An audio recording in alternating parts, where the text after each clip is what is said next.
you're working for the CIA. They wouldn't have you in the fire. Why can't we be friends? Why can't we be friends? Why can't we be friends? We now have some background to take up the momentous question of who shot President Kennedy. This question is easier to answer than you might think. Spotlight magazine published an article citing a memo written by this man, former CIA Director Richard Helms, which places this man, an admitted CIA assassin, in Dallas on the day that Kennedy was murdered. The memo says, Hunt was in Dallas the day the president was murdered and was involved in the conspiracy to kill Kennedy. Hunt sued Spotlight magazine for slander and had his day in court. Hunt's explanation of where he was on the day that Kennedy was murdered was a disaster of impossible lies.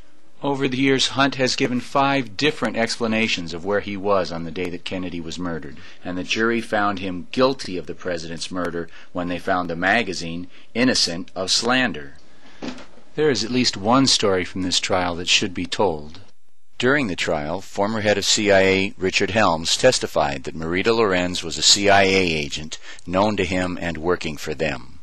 Her role in a CIA plot to assassinate Castro was the plot of a movie. During the court proceedings, Miss Lorenz testified that she was part of the CIA's Operation 40, which carried out terrorist raids against Cuba from 1960 to 1963. During November of 1963, she was working with this man, CIA operative Frank Sturgis. She testified that one day Sturgis came and told her to pack her bags, that they were going on a mission. A short time later, she drove to Dallas with Sturgis in 2 station wagons full of men and guns. There was a knock at the door, and E. Howard Hunt came in and began passing out maps and money. This was clearly shaping up as an attack not upon Cuba, but upon Americans on American soil. Lorenz told Sturgis, "I'm getting the hell out of here," and took a cab to the airport and flew back to Miami. The next day, President Kennedy was murdered. Sturgis returned later, saying, "You should have been there. We made history. You missed the really big one. We killed the president." Again, after listening to all the testimony in the trial, the jury found that Spotlight magazine did not slander Hunt when Spotlight printed an article saying that Hunt had murdered John Kennedy.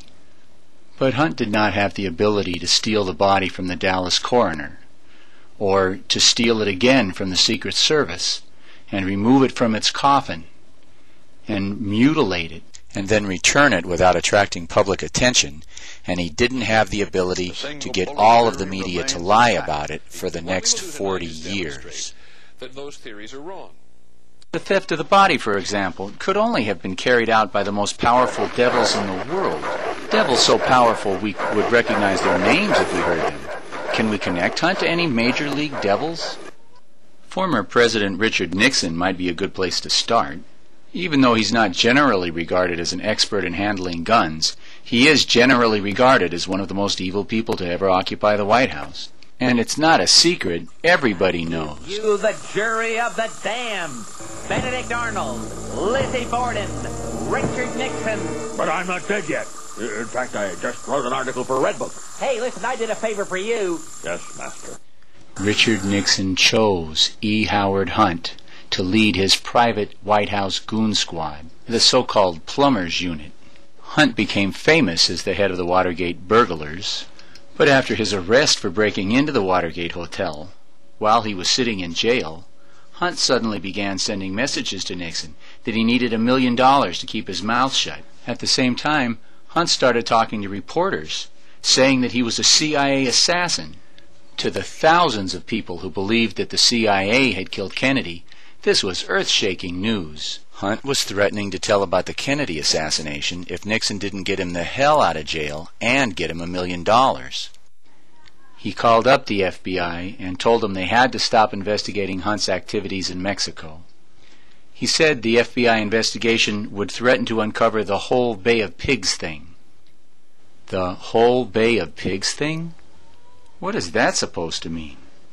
Bob Haldeman was Nixon's chief of staff and closest advisor. Haldeman says, It seems that in all those references to the Bay of Pigs, he was actually referring to the Kennedy assassination. Nixon was forced to resign based upon the single charge that he tried to stop the FBI from investigating Hunt. But why should Nixon care what Hunt said or what the FBI found out about the Kennedy assassination? Unless he was involved. Was Nixon involved in the Kennedy assassination? One of the most stunning revelations about Nixon to be uncovered recently is this little gem. It seems that Jack Ruby, the mafia thug who shot Oswald, who was spotted by a Dallas reporter in the Parkland Hospital in the area where the magic bullet was found on the wrong stretcher, was working for Congressman Richard Nixon in 1947. Nixon admits that he was in Dallas the day that Kennedy was murdered. So what? So what is that? It's almost become a cliche to say it, but everybody remembers where they were when the assassination took place. The country changed, their lives changed, and nothing would ever be the same. Well, almost everybody remembers. It seems that Nixon, like Hunt, can't remember what he was doing on the day that Kennedy was murdered. You see, in 1964, he told Reader's Digest, I boarded a plane from Dallas to New York. I hailed a cab. We were waiting for the light to change when a man ran over from the street corner and said that the president had just been shot in Dallas. This is the way I heard the news. However, exactly 9 years later, he told Esquire magazine, On arrival in New York, we caught a cab and headed for the city. A woman came out of her house screaming and crying. She told us that John Kennedy had just been shot in Dallas. Why does Nixon remember two different versions of how he found out that Kennedy was dead? Perhaps, like Hunt, he can't tell the truth about where he was and what he was doing. But Nixon wasn't a powerful devil in 1963. In fact, he had quit politics completely after losing the election in 1960 to Kennedy and then losing the election for governor in California in '62. But it is clear that he had a close relationship with another suspect in this case. As president, he shocked political observers by bringing in a Democrat to be his Secretary of the Treasury, the Texas Democrat who was sitting in front of Kennedy when his brains were blown out, who held Kennedy's hand and pretended that nothing was going on as he led him into the killing zone. John Connally, the Democratic governor of Texas.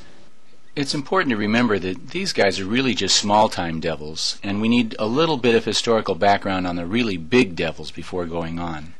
America is home to some of the most brutally vicious, racist monsters in all of history. American slave owners invented state-sponsored racism, and the wars of extermination against the first Americans killed a higher percentage of their race than Hitler's attempt to exterminate the Jews. It should come as no surprise, then, that the most powerful families in this country, the Fords, the Harrimans, and especially the Rockefellers, supported racism and genocide and Hitler from the very beginning.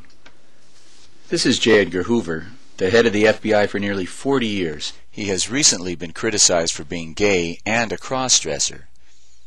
He has been criticized for a long time for being a racist, but you have to admire his skills as an investigator. Hoover investigated the Nazi connections of all these people and brought actions against them. For example, Hoover investigated the Nazi connections of Union Bank of New York, and in 1942, the year the U.S. entered the war, the bank was seized as a Nazi asset. Prescott Bush, the president's grandfather, was a director and chief executive officer of that bank. And when the U.S. government grabbed the bank, he protested. He said, "Wait a minute, that's my bank." Hoover said, "That's right. No mistake. You're a Nazi. You run a Nazi bank." So Hoover knew that Prescott Bush was a Nazi. This is going to be extremely important later, so please make a note to yourself. Hoover knew that the Bushes were Nazis.